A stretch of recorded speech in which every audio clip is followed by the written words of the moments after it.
Hello everyone. I hope all are doing great. Subscribe for more videos if you want the related videos on Microsoft Dynamics 365 F and O.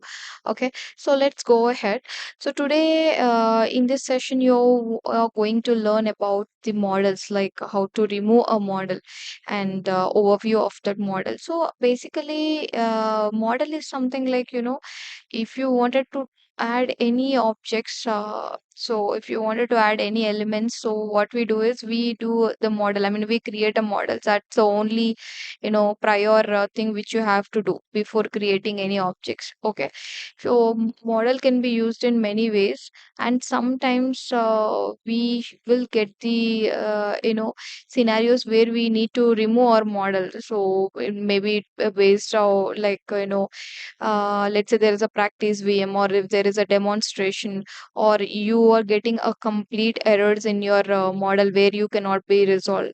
So this way, like, you if you wanted to remove your model, what you have to do it is, so just go to your local folder. I'll just telling you where exactly you have to navigate. Okay, so after opening this folder, you have to navigate to the C drive. Okay, so once you just click on the C drive, there are different folders which is listed here.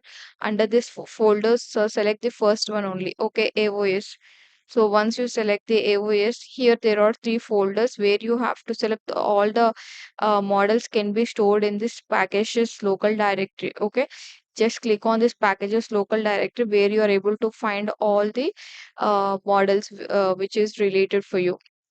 Okay, let's say our model is a tutorial model. Okay, just I have selected this and right click on remove. Delete, sorry. So click on delete, so that what will happen means this will be getting deleted.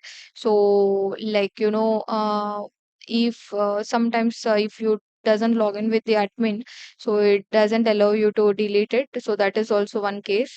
And actually this is the standard one, where you, but this is a process where you delete it. Okay, so this, as this is a standard, it is not deleting. If it is the custom model which you have created, so it will be getting deleted automatically when you try to delete it. Okay, so this is how, like, you can just remove your model in a proper way. So sometimes if it is not deleted, now what you have to do it is, if it is not deleted, so you have to turn off your services. So services are also there, you need to turn off that. After that only you can remove your model. Subscribe for more videos, guys.